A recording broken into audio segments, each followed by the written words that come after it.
स्वामी समर्थ. आजच्या व्हिडिओमध्ये आपण शोल्डर का उतरते, शोल्डर उतरण्याची कारणे काय, त्याचबरोबर शोल्डर उतरू नये म्हणून काय करावे, यासाठी नवीन शिकणाऱ्या ताईंसाठी हा व्हिडिओ खास बनवलेला आहे. तर मापाचा ब्लाऊज आपला परफेक्ट असेल तर आपला ब्लाऊज परफेक्ट होतो. त्याचबरोबर आपला कटिंग आणि स्टिचिंग जर परफेक्ट असेल तर त्याचबरोबर सर्वात शेवटचा जो काही मुद्दा असतो तो आपलं फिटिंग असतं. फिटिंग जर आपलं थोडंसं लूज झालं तरी ब्लाऊज बिघडतो, टाईट झालं तरी बिघडतो. त्यामुळे सगळ्यात शेवटचा जो काही पॉइंट आहे ना तो फिटिंगचा, तो परफेक्ट असेल तर आपला ब्लाऊज अजिबात बिघडत नाही. तर त्यासाठी मेन म्हणजे मुख्य पहिला प्रॉब्लेम काय आहे तर आपल्याला मापाचा ब्लाऊज परफेक्ट असावा. तर या ताईने मापाचा ब्लाऊज फुल स्लीव्हचा दिलेला आहे आणि मला शिवायचं आहे हाफ स्लीव्ह. त्याच्यामुळे मला दंडाचं माप म्हणजे जे काही हाफ स्लीव्हचं माप आहे ना ते लवकर सापडलं नाही आणि म्हणजे मी अंदाजे काढलं माप तर त्यांना व्यवस्थित बसतोय पण जरा जास्त टाईट वाटते.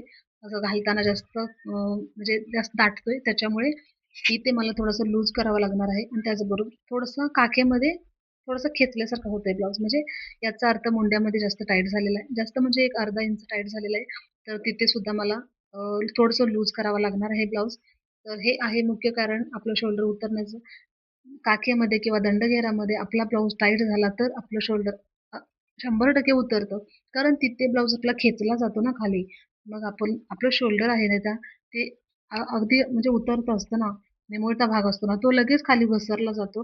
त्यामुळे दंडघेरामध्ये सुद्धा जास्त टाईट ब्लाऊज ठेवू नका. त्याचबरोबर मुंड्यामध्ये सुद्धा म्हणजे परफेक्ट ठेवा. कमी ठेवला तरी फुगा येण्याची शक्यता असते आणि जास्त टाईट केला तरी खेचण्याची शक्यता असते. त्यामुळे परफेक्ट माप टाका.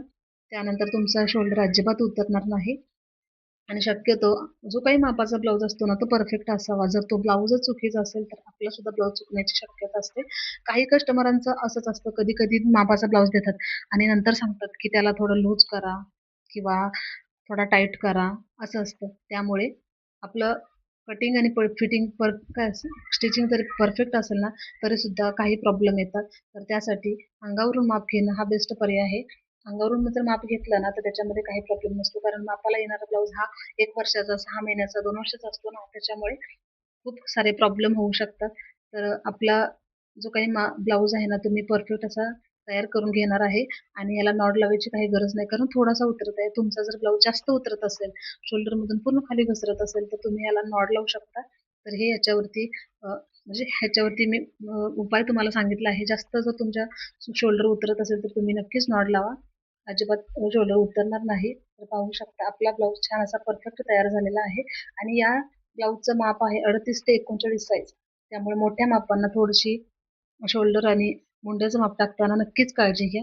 धन्यवाद.